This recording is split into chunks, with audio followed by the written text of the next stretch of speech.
much of this, what has been exposed by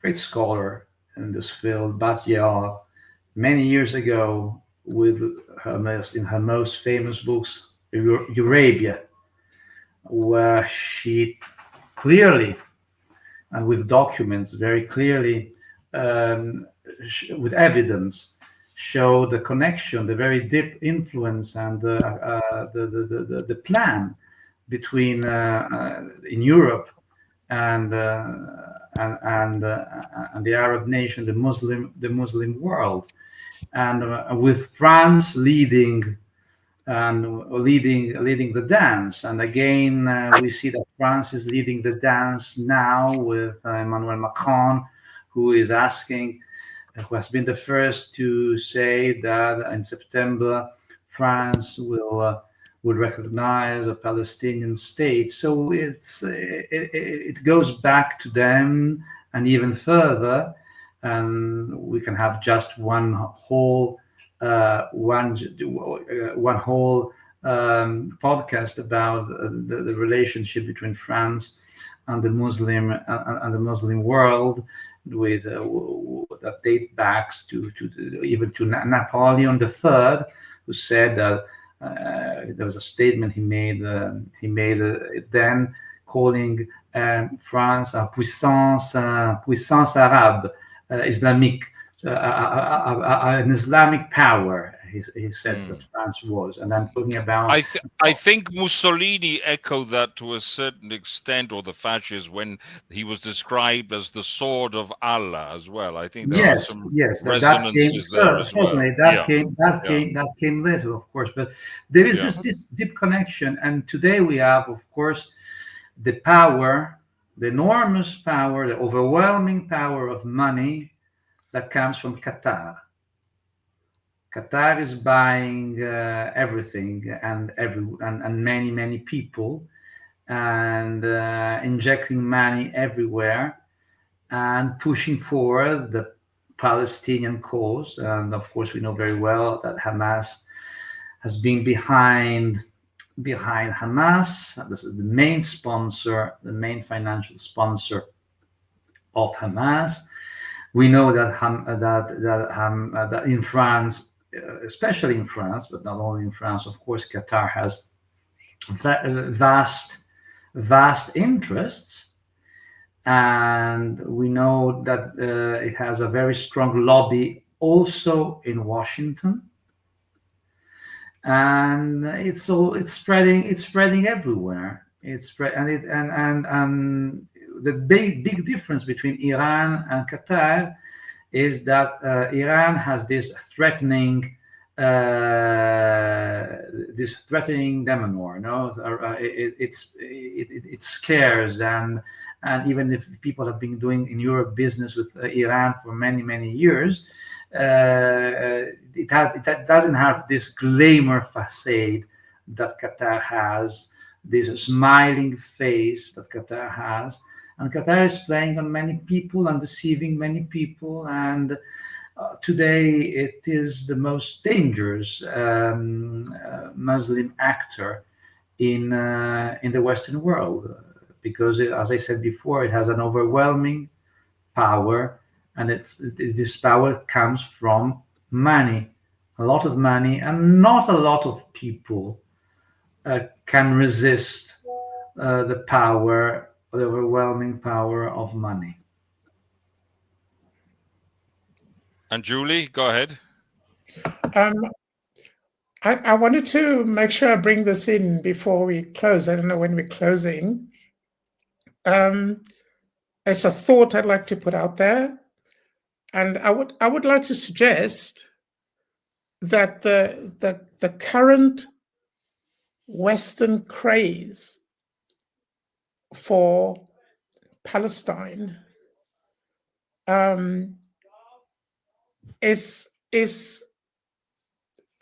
in fact an incredibly successful recruitment of not only the entire Western left, but the entire Western population in general to da'wah It is jihad of the tongue, and it used to be done only by Muslims, only by the Muslims who are not willing or ready to fight, able to fight. They did da'wah. They went and persuaded the world that Islam is a good thing, etc., etc. Now, through the instrument of Palestinism, you can recruit the entire Western world to the Da'wah project. All they have to do is to get behind these poor Palestinian people who don't have a state and are being oppressed by the Zionist monster. Who's not going to get in behind that? All they need to do is do that, and everything else falls into place. Israel is destroyed, the West is incapacitated, and jihad can take over very, very easily in the West because they're riding on the same Palestinism ticket that the Western left and entire generations of otherwise sensible, morally together Western people are falling behind because that's been successfully packaged up as the right thing to do, as the moral thing to do. And so essentially what we've got is a Dawah army of non-Muslims that is way, way bigger than the Muslim population of the West. And it is a masterpiece of psychological warfare, in my opinion. Absolutely. You raise an interesting concept of incapacitated. That, to a great extent, explains the dysfunction within European societies where Europeans are fighting among themselves. To a great extent, the progressives have aligned themselves, the people who are who follow the religion of human rights are doing the bidding of the jihadists.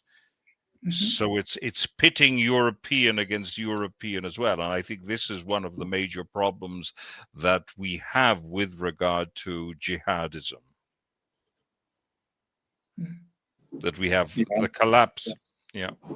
Yeah, I just want to say, like, sometimes I have the impression that the keffiyeh is a new crucifix. So that's what we worship.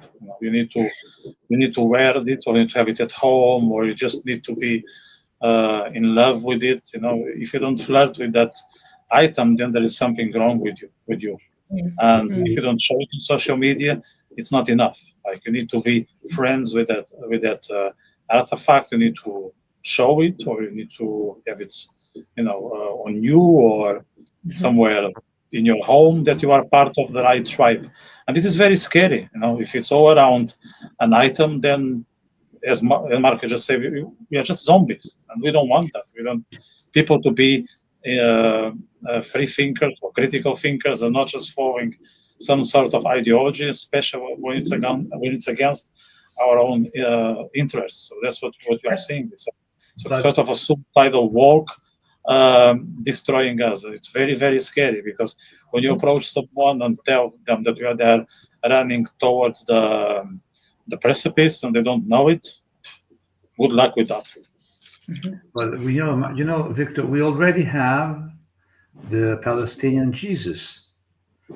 So this, and let us remember that when Adolf Hitler was in power in Germany, they had the Aryan Jesus.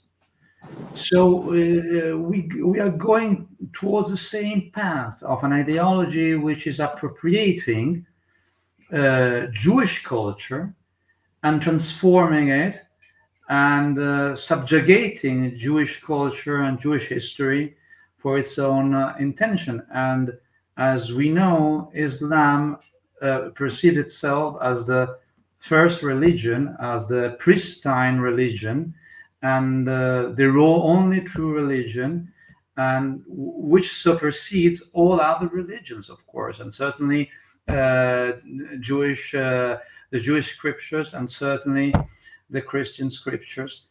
And so we need to bear in mind this very, very clearly. When we hear, and I've been hearing this here in Italy, priests, bishops, who talk about Jesus as preaching in Palestine and being a Palestinian when there is not one mention in the Gospels of Palestine, as there is no mention in the Quran of Jerusalem. But this is a total fiction. But they're talking about Palestine as the region where Jesus was preaching during his lifetime. But Palestine came 130 years after his death. Indeed. Niram, this what you say encapsulates perfectly the Palestinist mindset. It creates a hallucinatory mental framework, much as the Nazis, indeed, where they changed the order. The Aryans became the chosen people, where Hitler of cursed memory became a Messiah-like figure who would take the Aryans to the promised land. So Palestinism, to a great extent, retraces this. It's a kind of, it creates the antitype. The Jew is the antitype, and the Jew in this narrative becomes the Amalek of the piece.